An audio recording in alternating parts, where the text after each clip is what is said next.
How to enable or disable One UI Home in customized apps for optimized search on Samsung Galaxy S26 Ultra.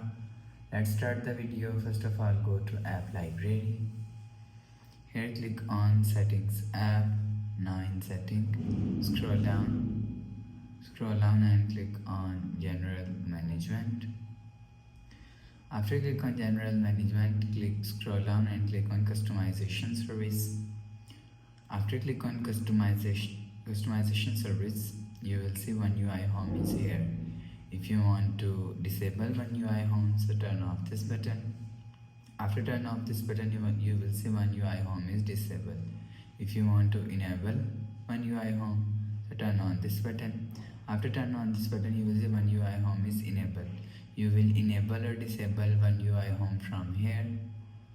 After the process, go back to home screen. So that's how you can enable or disable One UI Home in customized app on optimized search on Samsung Galaxy S26 Ultra. If you like the video, please subscribe. Thanks for watching.